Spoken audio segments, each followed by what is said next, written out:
In August 1980, 9.5-week-old Azaria Chamberlain disappeared from a campsite at Uluru.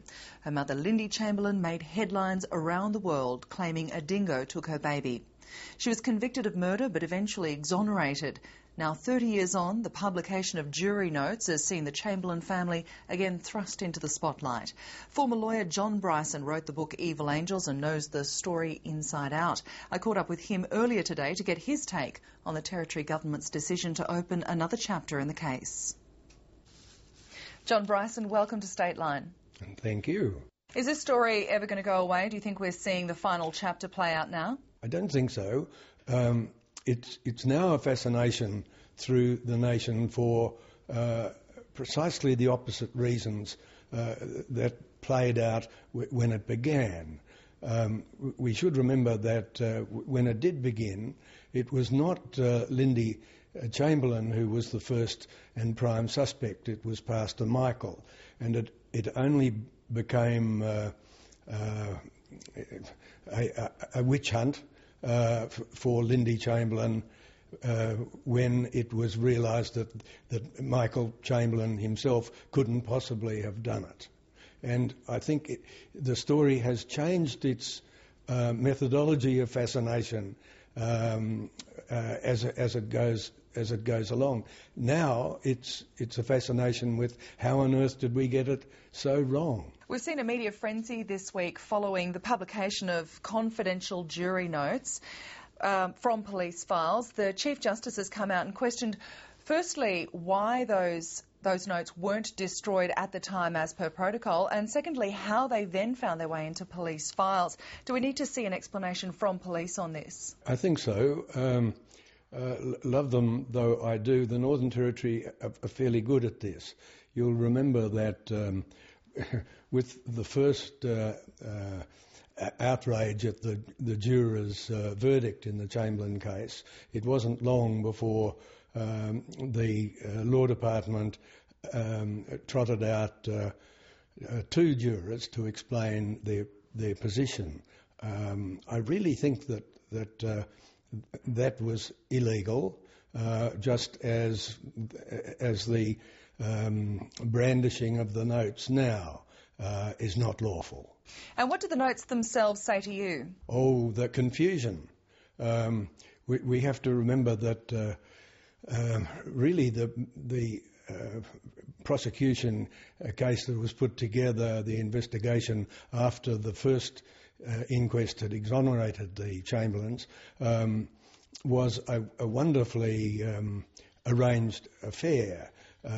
You'll remember all the so-called scientific evidence was kept secret until it was delivered from the witness box. So everyone was trying to pick up and understand pieces of this case as it progressed, and mostly its progression was through the selective leaking of information to favoured journalists. So it was all understanding on the run, even during the trial. There's been some very strong headlines that we've seen over the past 2 weeks that really put into question Lindy Chamberlain-Crichton's character.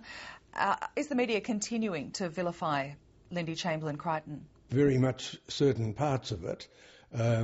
We have to remember that law enforcement is very skillful at annexing the loyalties of certain people in the media, and I'd have no doubt that that's what's happening now as well. One of the major developments to come out is an open letter from Lindy Chamberlain-Crichton calling for Azaria Chamberlain's death certificate to be changed to recognise that she was killed by a dingo. Surely this is something that should have happened earlier. Most people think so. The third coroner declined to go in the direction that the Morling inquiry and later the appeals court had suggested happen. Both of those tribunals were of the opinion that a definite a verdict, a definite finding that a dingo was responsible for the death was warranted. Why do you think that hasn't happened then? Oh, hometown pressure, same as always. The Attorney-General Delia Laurie says she'll launch an investigation. There have been investigations in the past. What would make this one any more successful? Hindsight, I think. More than any other case involving miscarriages of justice, this case has been wonderfully dissected, and most of that done by the Morling inquiry. I think that really there is nowhere to go now except that road. How important is it who carries out this investigation? Very important that it is not a part of law enforcement, that it's outside of those pressures.